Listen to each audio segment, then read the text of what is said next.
el tema que a nosotros nos corresponde en este momento es la interacción del juez en el arbitraje. Bueno, en primer lugar, quisiera preguntarle al doctor Juan Pablo Cárdenas, ¿en qué consiste la labor del juez de apoyo en el arbitraje en Colombia? Muy bien, simplemente para situarnos en el tema, en todos los sistemas es muy importante la labor del juez que apoya el arbitraje, porque como lo decía el presidente del Consejo de Estado, el doctor Bula, todas las relaciones humanas que se fundan en el consenso normalmente se desarrollan sin problema, pero cuando hay controversias hay que acudir a alguien que tenga la autoridad para resolverla. E igualmente pasa en el arbitraje, mientras todo el mundo esté jugando con las reglas, el arbitraje no tiene problemas, pero en algún momento puede ser necesario acudir a alguien que resuelva los litigios, y ese es que permitan que el mecanismo funcione, y ese es el papel del juez de apoyo al arbitraje, que es tan antiguo como el arbitraje.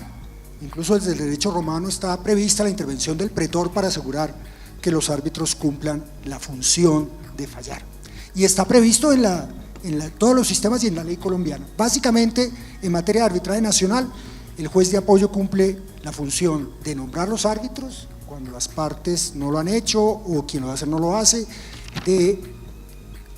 por otro lado puede colaborar en el cumplimiento de las medidas cautelares y por otro lado decidir recusaciones. En el arbitraje internacional el juez de apoyo tiene un papel un poco más amplio, porque en el árbitro internacional, fuera de intervenir en el nombramiento de los árbitros y también participar en la decisión de recusaciones cuando no son árbitros nombrados por una institución, el juez de apoyo puede también colaborar en la práctica de pruebas. Los árbitros pueden encargar en la práctica de pruebas, incluso la ley colombiana es tan generosa que permite que ese apoyo de los jueces colombianos se haga frente a tribunales que tengan sede en cualquier parte del mundo. Es algo muy interesante. Y por otro lado, el juez de apoyo también tiene un papel muy importante en materia de medidas cautelares. El juez de apoyo puede hacer efectivas las medidas cautelares de los árbitros, hayan sido decretadas nuevamente por tribunales arbitrales en cualquier parte del mundo. Es mucho más eficiente desde esa perspectiva el sistema arbitral que el propio sistema judicial a nivel internacional. Y también prevé la ley que el juez de apoyo puede él mismo, a petición de las partes o del tribunal, decretar medidas cautelares, bajo el principio de que los árbitros internacionales no tienen el mismo alcance que el juez nacional.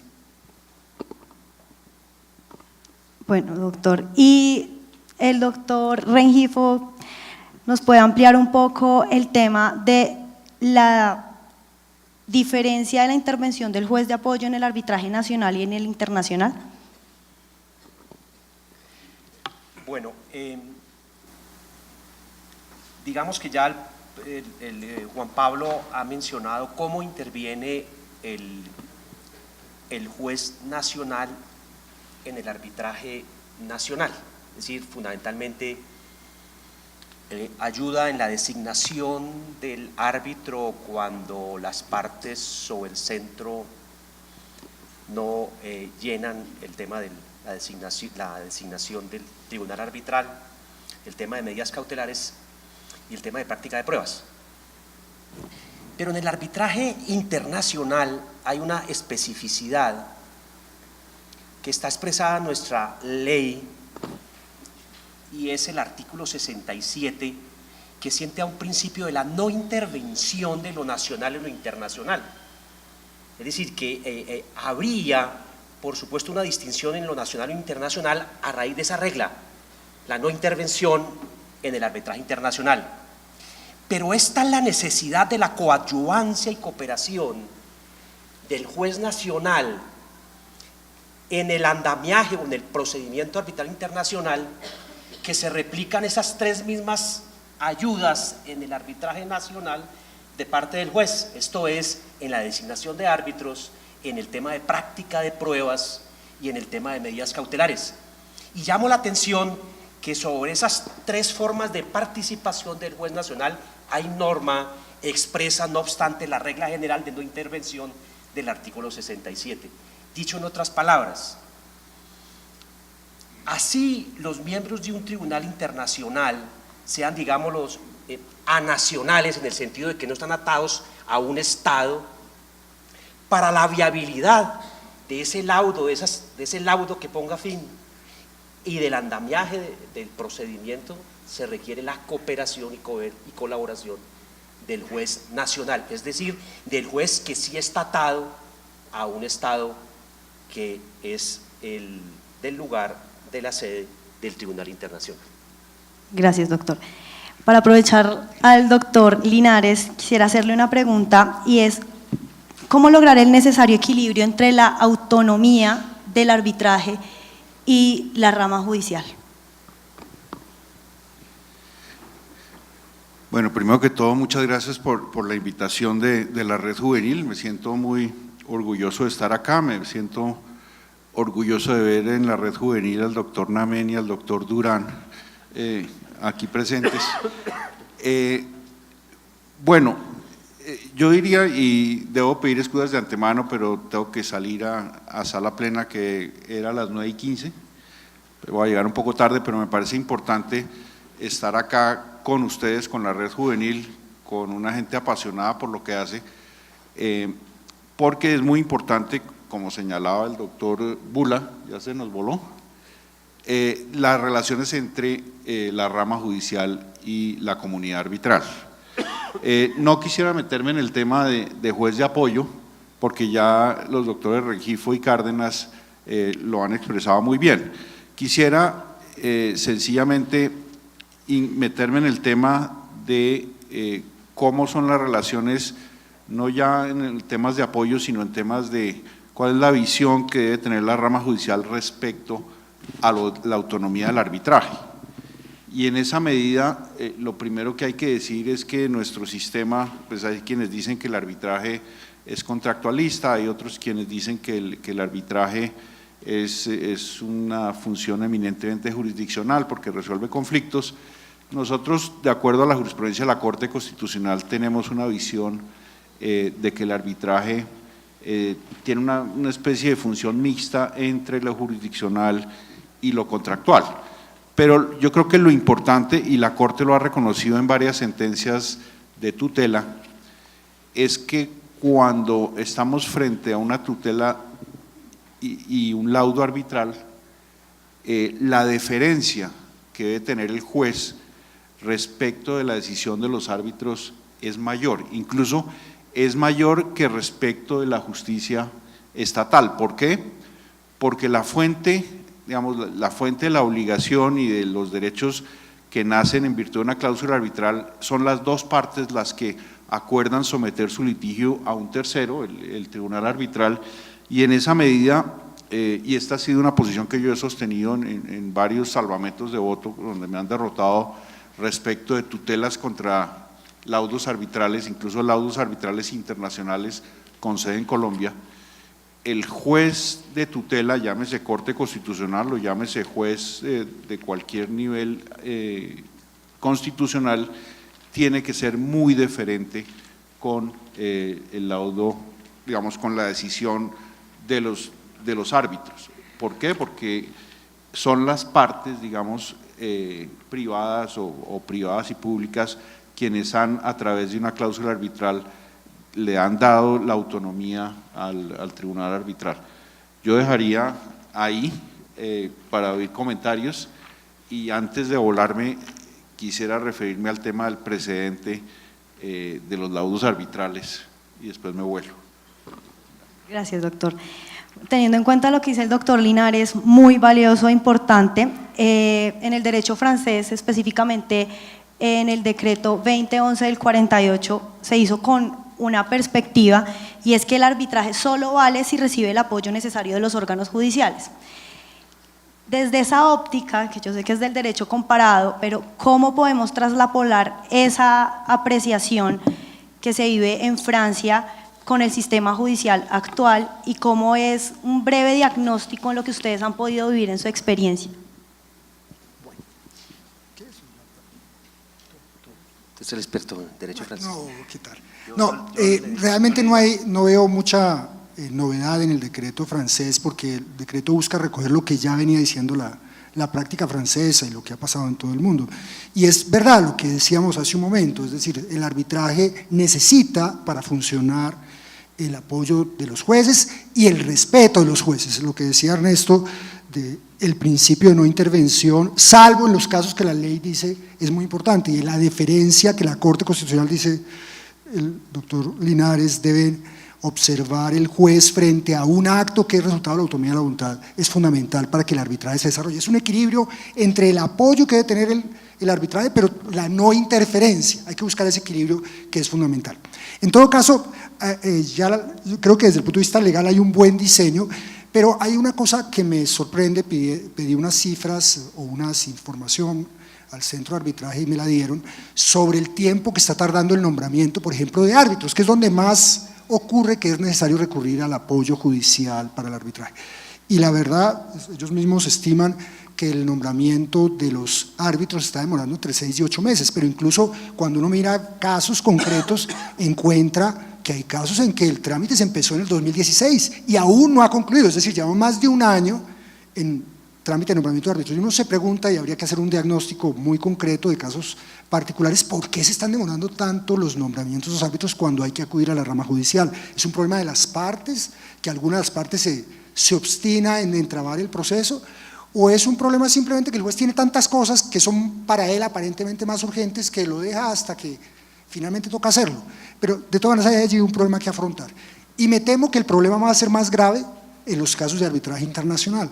Porque, por ejemplo, el nombramiento del árbitro en arbitraje nacional, la ley es muy clara, se nombra de plano de la lista de árbitros del centro de arbitraje por sorteo. Más clara la norma no puede ser, más fácil el procedimiento, de plano. En el arbitraje internacional la regla es mucho más genérica. El juez debe nombrar el árbitro teniendo en cuenta cómo asegurar su imparcialidad e independencia y procurando que no sea una persona de la nacionalidad de las partes en conflicto cuando es el tercer árbitro o el árbitro único. Imagínense un juez civil de circuito pensando, bueno, ¿y cómo garantizo la imparcialidad e independencia?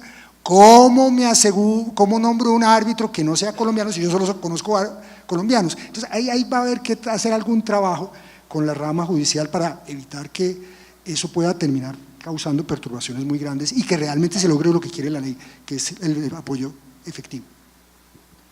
Gracias. Pues haciendo un poco de derecho comparado y con base en el decreto que Alejandra cita, me llamó particularmente la atención, y lo comentábamos con el profesor Juan Pablo, de ese decreto de apoyo al arbitraje tanto nacional como internacional, el hecho de que el juez de apoyo competente es el presidente del Tribunal de la Gran Instance de París. Segundo, que el tiempo que debe utilizar el juez de apoyo para nombrar el árbitro o el tribunal está fijado expresamente por la ley, es decir, 1 mes a partir de que reposa la documentación pertinente en el juez de apoyo. Y hay una norma que me llama a la reflexión y dice que si el acuerdo de arbitraje es manifiestamente nulo o inaplicable, el juez de apoyo declarará que no hay necesidad de designación. Sí, si me permite perdón Alejandro, pequeño comentario, ahí hay una cosa bien interesante que me llama la atención, Ernesto. Si ustedes miran la Convención de Nueva York, cuando habla de la obligación del juez de remitir al arbitraje, el juez a quien se somete a un conflicto, dice la Convención de Nueva York, y cuando hay pacto arbitral, deberá remitir a arbitraje, y dice la norma, salvo que considere que el pacto es nulo, ineficaz o inaplicable, dice la Convención de Nueva York. Si ustedes comparan esa norma de la Convención de Nueva York con la ley colombiana, encuentran una diferencia sustantiva. La ley colombiana simplemente dice, si el juez encuentra que hay pacto arbitral, ordenará remitir arbitraje si la parte lo invoca, más tarde en la contestación de demanda. Fíjense que la ley colombiana no dice que el juez puede negarse a remitir arbitraje diciendo es que este pacto es nulo, ineficaz o inaplicable. La ley colombiana es todavía más generosa que el estándar internacional en remisión al arbitraje. Obviamente si no hay pacto arbitral pues el juez le va a tocar, pero en principio el juez no tiene un campo tan amplio como el que prevé la Comisión de Nueva York en Colombia. Es una cosa bien interesante y eso se discutió en la comisión redactora y se quiso darle mayor amplitud a este. Y finalmente la otra norma que me llama la atención de ese decreto de apoyo francés es que si el tribunal de arbitraje no tiene término de duración, el juez lo fija, el juez de apoyo lo fija. Pero volviendo al tema en derecho colombiano, es importante tomar nota que el tema de la designación del árbitro del tribunal no es un tema jurídicamente complejo, no es un procedimiento, es decir, es una decisión de plano, es decir, no hay que correr traslado, no hay que, etcétera, es una decisión de plano. ¿Qué es una decisión de plano? Se conoce la solicitud y se profiere la providencia respectiva, un auto de cúmplase designando al árbitro. Yo creo que el hecho de que la razón que sea una decisión de plano lleva a que debe ser una decisión expedita. Bueno, ya para aprovechar al doctor Linares este tema, nos vamos a saltar el tema del juez de control para pasar al tema del precedente. Entonces le doy la palabra al doctor Linares respecto a la siguiente pregunta. En el caso de arbitraje nacional, ¿cómo opera el precedente judicial? Y en materia de arbitraje, ¿cómo opera el precedente horizontal y vertical?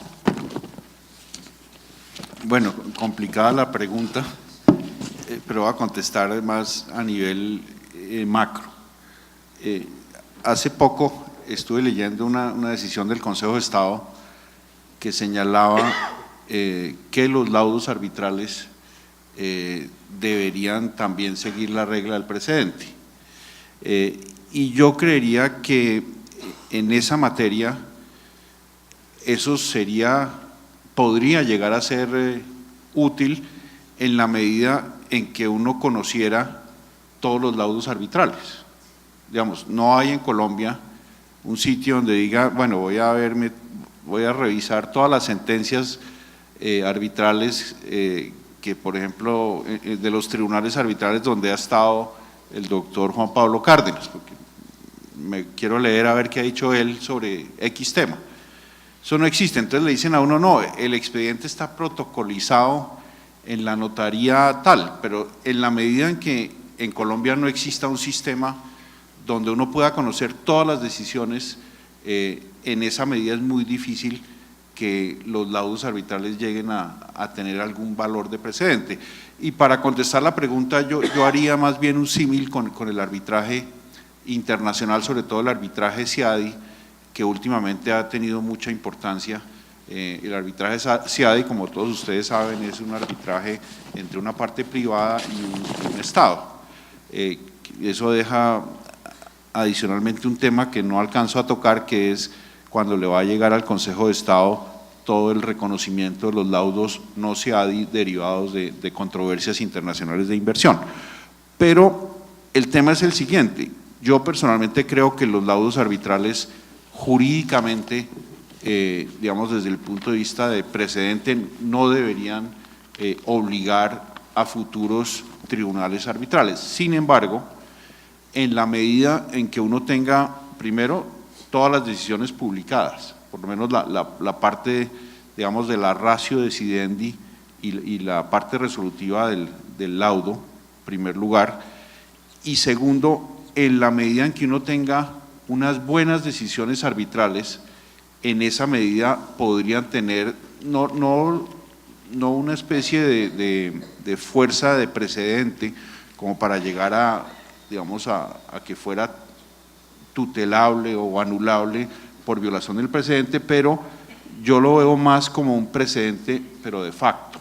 En otras palabras, y esto se usa mucho en el arbitraje internacional, uno cita casos anteriores porque son decisiones muy bien fundamentadas y además que están publicadas y están accesibles al público, están accesibles a los litigantes de manera tal que uno pueda citar los casos, y se usa mucho, digamos, lo que llaman los franceses una jurisprudencia constante sobre ciertos puntos de derecho, pero llegar a sostener que las decisiones arbitrales generan precedente, yo estaría, en cierta forma no me quiero inhabilitar para cuando nos llegue una tutela sobre ese tema, pero mi posición en principio es que los laudos arbitrales nacionales o internacionales, como digamos, no son obligatorios, solamente son obligatorios para las partes en disputa, pero que eso no obsta para que, si hay una buena jurisprudencia constante, uno la cite, pero con un valor, digamos, persuasivo, con un valor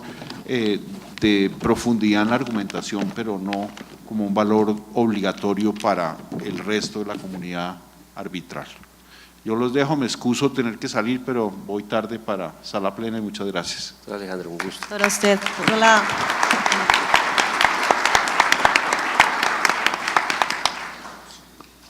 Bueno, dejando muchos temas en el tintero, el doctor Linares, seguimos entonces con el precedente y con la siguiente pregunta. Teniendo en cuenta que el arbitraje se caracteriza por respetar la voluntad de autonomía de las partes de aplicar la normatividad, ¿pueden las partes pactar no aplicar precedente judicial?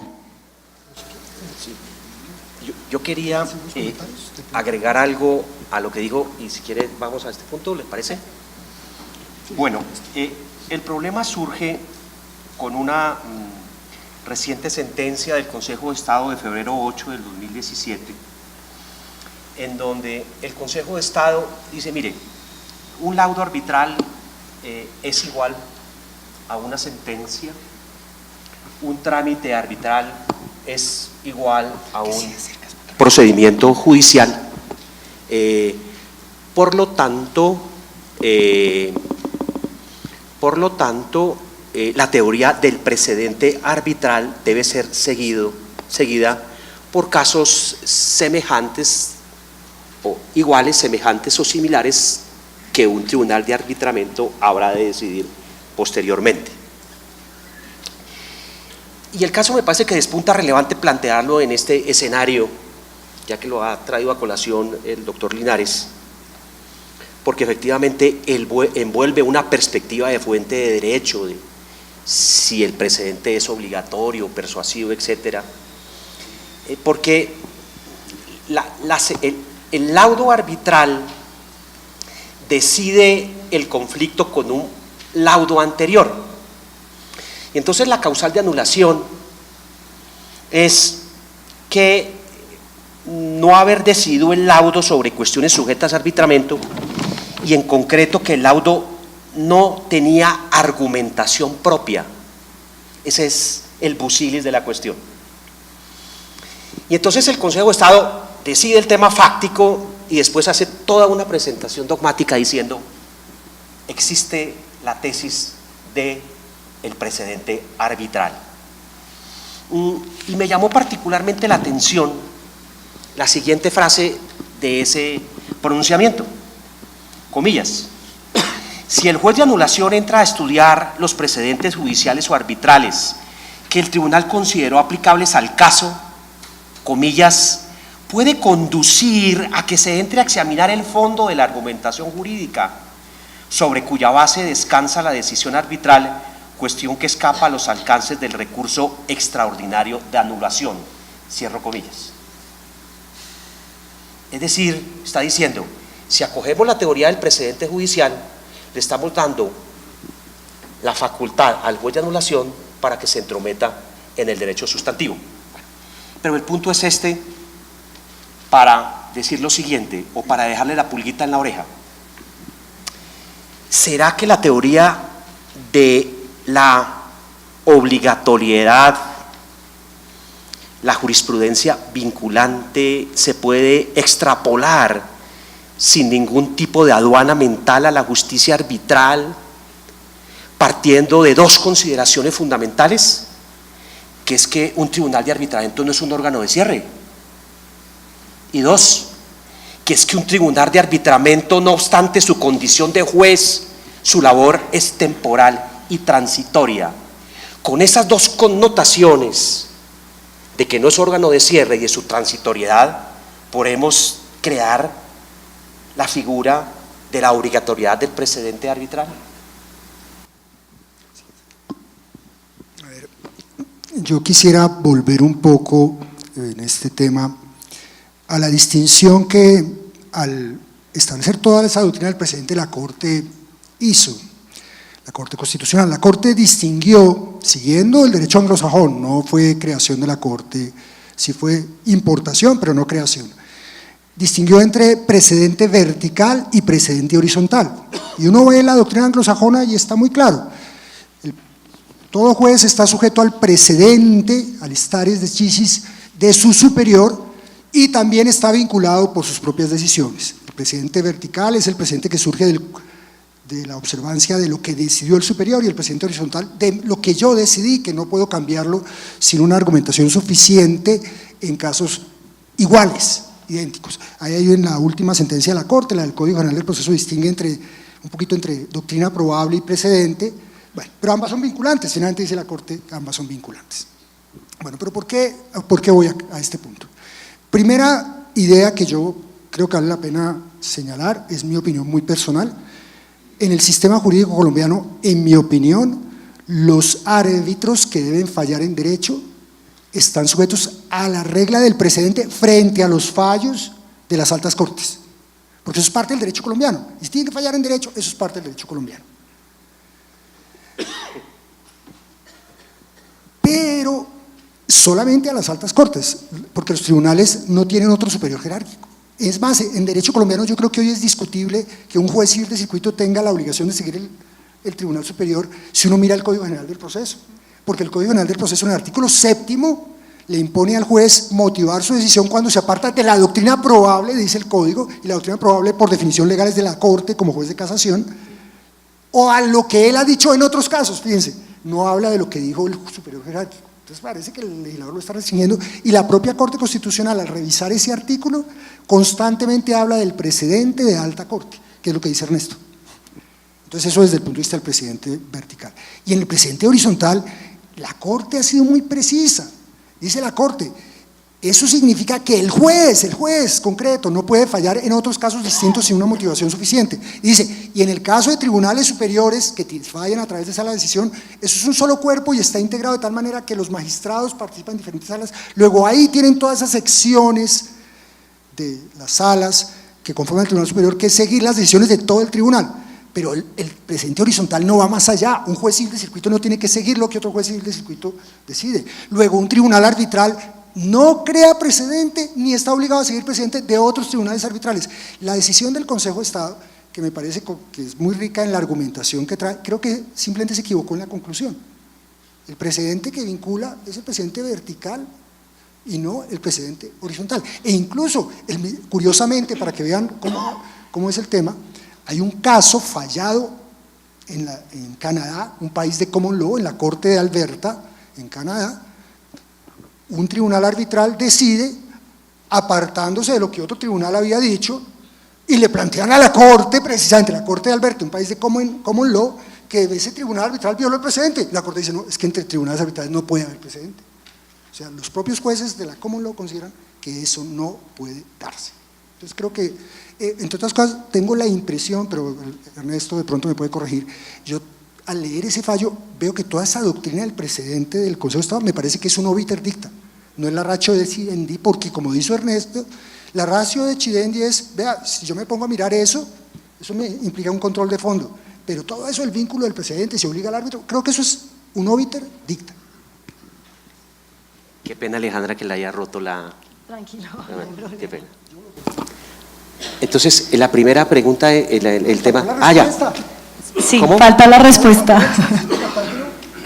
Sí, que puede pactar. Qué pena, se nos olvidó la respuesta a la pregunta. ¿Dices algo tú? Pues la respuesta la has dado tú en el sentido de la distinción entre precedente horizontal y precedente vertical. Es decir, la teoría del precedente horizontal no aplicaría, pero la teoría de la figura del precedente vertical sí, en el sentido de que el árbitro como juez tendrá que respetar la jurisprudencia de los órganos de cierre, es decir, Corte Constitucional, Corte Suprema, Consejo de Estado y Sala Disciplinaria del Consejo Superior de la Judicatura, tal como lo ha planteado la Corte en 3 o 4 constitucional, en 3 o 4 jurisprudencias. Sí, un comentario adicional, creo que tiene toda razón Ernesto. La pregunta que yo me hago es esta: en los casos en que la ley permite que el arbitraje sea en equidad, en esos casos, es decir, fuera del ámbito en que participa una entidad estatal, si la ley llega hasta permitir que las partes estipulen que los árbitros pueden apartarse de todo el derecho, ¿no será que también pueden pactar? Vea, aplique la ley, pero no vaya a tomar en cuenta la jurisprudencia. Si pueden lo más, ¿por qué no pueden lo menos? Esa es mi pregunta. Pero cuando Se trata de casos en que la ley permite fallar en equidad. A nivel internacional, un autor alemán sostenía que los árbitros internacionales no tienen que aplicar el precedente de los jueces nacionales, que ellos son jueces y que están por fuera del ordenamiento jurídico y no están en una relación de subordinación. Hay un autor alemán que sostiene eso. Yo conozco un caso reciente, fallado el año pasado, un tribunal arbitral, en el cual se discutía un caso colombiano. La tesis del demandante es: aplique a rajatabla una norma del derecho colombiano, y la parte demandada le dijo: pero es que hay estos fallos de la Corte que dicen que esto debe interpretarse de esta manera.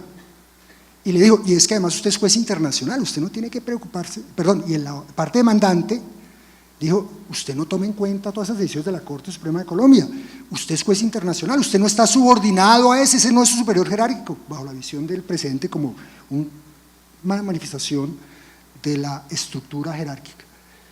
La otra parte dijo: no, si usted tiene la facultad de fallar en derecho, usted le dijeron que aplicara la ley colombiana, decía la ley y el pacto arbitral, usted aplica la ley colombiana como los jueces colombianos dicen que es esa ley, usted no puede salirse de eso.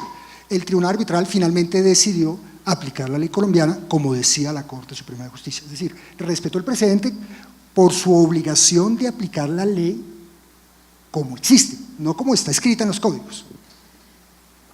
Voy a hacer una pregunta que envió uno de los miembros de la red, Vivian Villamizar. Teniendo en cuenta que no existe pronunciamiento sobre los árbitros internacionales, sobre si son considerados jueces en Colombia, ¿pueden las partes aplicar el precedente judicial en materia de acción de tutela contra providencias judiciales, específicamente sobre el desconocimiento del precedente judicial contra un laudo proferido por un tribunal de arbitramiento internacional con sede en Colombia? Está compleja, pero sí. Bueno, entonces el cuento sería así, la respuesta sería así. La Corte Constitucional en la sentencia ESU 500 del año 2015 dice que hay la posibilidad de ejercer la tutela frente al laudo, y al parecer no hace la distinción entre laudo nacional y laudo internacional. Entonces algunos han sostenido: si cabe la tutela contra el laudo nacional, se puede extrapolar esa misma lógica y decir que cabe la tutela con un laudo internacional. Bueno, entonces recuerden el artículo 67. Dicen: no puede haber intervención del derecho nacional frente a un arbitraje internacional. Pero es que además la equivalencia entre juez internacional y árbitro nacional y juez nacional no es tan cierta. Repito, el árbitro internacional no está atado a la soberanía de un Estado. El árbitro internacional es un privado fruto de la autonomía privada de unos particulares. En consecuencia, prima facie, la tutela no podría controlar un laudo internacional cuya sede sea afuera o cuya sede sea en Colombia. Repito, porque no es juez atado a la soberanía de un ente estatal. En otras palabras, no está ejerciendo una función pública de administrar justicia. Esa sería como la respuesta. Solamente en una decisión de la Corte Constitucional del año 2005, en donde se demandó una causal de anulación bajo el 1818, en el sentido de que el impugnante decía: hombre,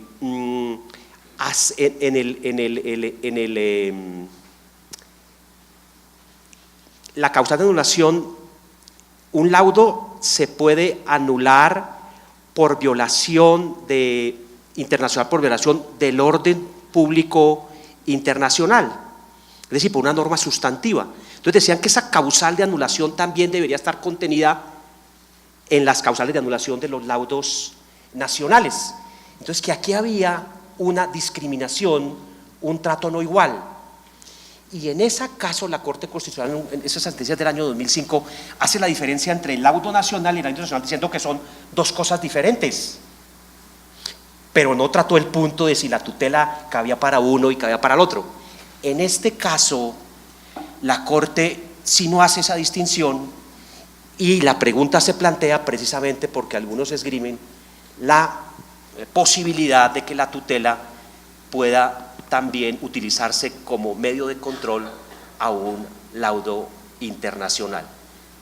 Yo considero, por las razones que he dado, de que el árbitro internacional es anacional, es producto del comercio internacional, de la globalización, sería difícil estructurar ese medio de control, que es un medio de control, repito, para laudos y sentencias nacionales. Muy bien. Unos pequeños comentarios frente a lo que señala Ernesto. Estoy totalmente de acuerdo con su visión de por qué no debería haber tutela.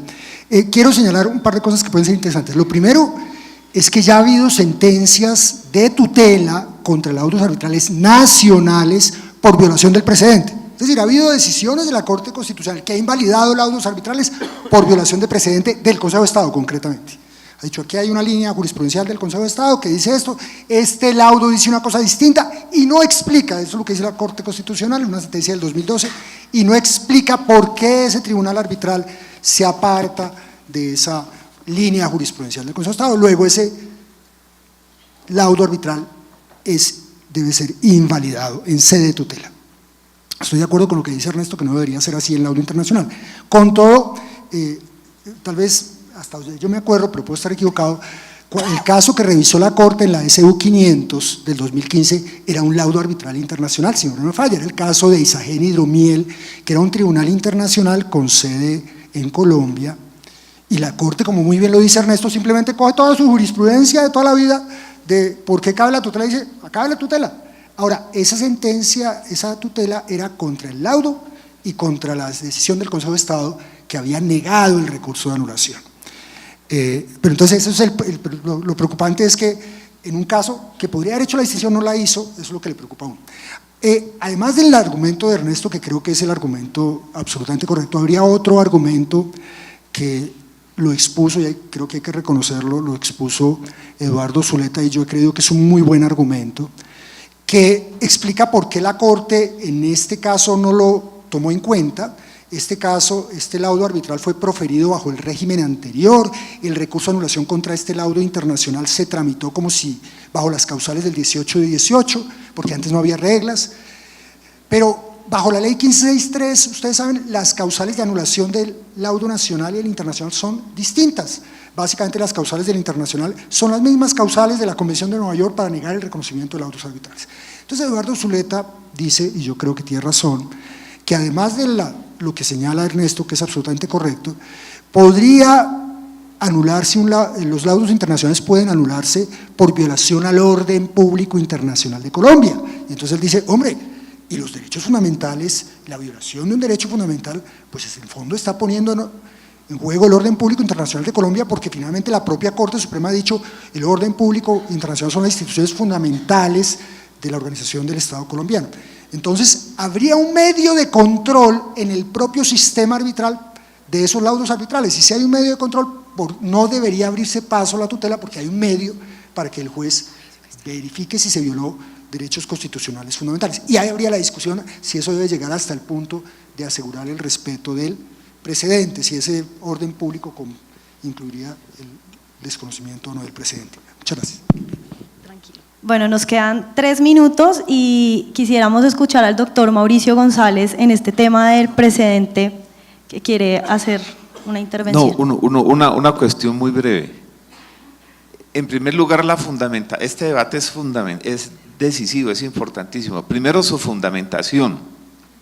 Esto es una tensión entre el principio de igualdad en la adjudicación del derecho y el principio también constitucional de la autonomía del juez, el tema del precedente. Segundo, la extrapolación que hace el Consejo de Estado, a la que hizo referencia Ernesto, parece complicada, porque se hace mucho énfasis en el común denominador o género próximo del arbitraje y del Poder Judicial, que es el carácter jurisdiccional definido pues por la Constitución, pero se obvian las diferencias específicas entre una y otra jurisdicción. como también lo dijo Ernesto, y me parece que eso, si se hace un balance completo, no podría llegarse a esa conclusión de aplicar una especie de analogía o de equiparar las dos jurisdicciones para llegar a la misma conclusión sobre la vinculatoriedad del precedente. Y en tercer lugar, la misma obligatoriedad del precedente no está decidida. En nuestra Constitución, y no lo podemos ignorar, existe en el sistema de fuentes el principio de que la jurisprudencia no es fuente directa de derecho y es un criterio de interpretación que tiene a su cargo el juez, quien está sometido solo al imperio de la ley, dice el 230. Eso no lo podemos obviar en un análisis de estos. Y resulta que ni siquiera la jurisprudencia es unánime en esa materia, porque en ejercicios de control abstracto, por ejemplo, la Corte Constitucional ha dicho que el presidente tiene no es obligatorio, sino que ejerce una especie de vinculatoriedad relativa, es decir, no obliga su ratio decidendi anterior, pues como precedente, a que sea aplicada por el juez en un caso que le parezca similar.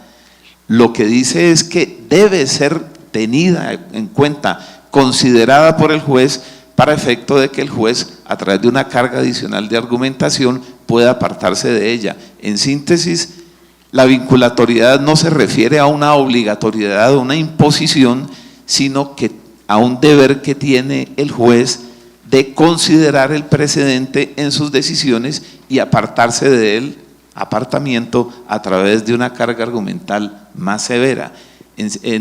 Lo que en definitiva está diciendo que no hay en Colombia, a través de una decisión jurisprudencial unívoca, un mandato de vinculatoriedad u obligatoriedad del precedente. El juez puede apartarse, como puede apartarse, Ernesto, la autoridad administrativa en la extensión de la jurisprudencia de unificación del Consejo de Estado. Más aún, dadas las especificidades del arbitraje, puede también razonadamente el árbitro, el tribunal arbitral, por supuesto, creo yo, apartarse de un precedente judicial de esta naturaleza, incluso de altas cortes. Ese es un debate que hay que seguir dando a nivel doctrinario. Perdón, cuando Alejandra me puso la tarea del precedente, yo dije, tengo que estudiar el precedente a la luz de la experiencia jurídica anglosajona, que es donde proviene su validez y su obligatoriedad, y algo de nuestro derecho en donde se ha incorporado seguramente, voy a decirlo sin mayor análisis, por eso hay una abigarrada y confusa jurisprudencia. Y quiero contarles esta anécdota. Escúchenme, me le robo 10 segundos porque es que la primera conversación todo el mundo está cartonado, me quiero relajar, las quiero contar. El juez Posner fue propuesto, él no llegó a la Corte Suprema de los Estados Unidos, sino llegó a la Corte Federal, pero la validación del nombramiento también depende del Congreso de los Estados Unidos. Entonces llega y en el hearing que le hace el Congreso, le pregunta un senador republicano y le dice, magistrado o juez, pero usted tiene antecedentes con el Partido Comunista Americano. Imagínense, decirle comunista a un juez en los Estados Unidos, porque es que su mamá hace parte del Partido Comunista Norteamericano. Y él le responde, le dice, sí, mi mamá es comunista, pero quiero decirle que soy republicano y que soy propuesto, he sido nominado por el presidente Reagan. Y entonces le dan la palabra a otro miembro del comité y le pregunta, sí, pero usted ha recibido una educación muy proclive a ser comunista. Y entonces responde, eso no tiene relevancia, porque la condición de juez implica respetar el precedente y estar por encima de mis concepciones personales. Ese es el valor del precedente en una cultura en donde hay tanto respeto al juez. Y entonces me fui al otro y me leí un artículo extraordinario que se llama El Derecho Turbulento, del profesor Mario Lozano, profesor de Derecho Comparado en la Universidad de Milán. Y el profesor dice, de la crisis de las fuentes del derecho, dice, el jurista tiene una fascinación simbólica de la pirámide. ¿Cuál es la pirámide kelseniana? La pirámide kelseniana es la respuesta que Kelsen le da a una cantidad de fuentes para que haya un orden y haya coherencia. Por eso el inferior respeta lo que dice el superior. Pero ¿qué pasa en un mundo en donde hay crisis del Estado Nacional? En un mundo en donde hay un comercio internacional, hay unas exigencias que tiene el derecho frente a un contexto globalizado. Y entonces se pregunta, Lozano dice, la pirámide es el símbolo de la desigualdad ordenada y tal vez por esto es el símbolo más utilizado para sintetizar en una imagen la sociedad humana. Pero la pirámide ha quedado estrecha. ¿Por qué? Por la cantidad de fuentes normativas, señores. El soft law, el derecho suave, la cantidad de jurisprudencia. Entonces, todo ese pluralismo jurídico ha producido un pluralismo jurisdiccional, judicial. Entonces, mira el caos en que estamos, si todo termina siendo fuente obligatoria. Entonces viene la pregunta, ¿no será que nosotros los abogados tenemos una nostalgia por la geometría o fundamentalmente por la pirámide? Quería terminar con eso. Muchas gracias. Bueno, gracias. Nos encantaría escucharlos más tiempo, pero soy la guardiana del tiempo acá y no podemos quitarle tiempo a los otros paneles. Les quedamos debiendo el tema del juez de control, pero los invitamos para que no se pierdan los paneles de la tarde donde hablaremos del recurso de anulación y otros temas. Muchas gracias a los doctores.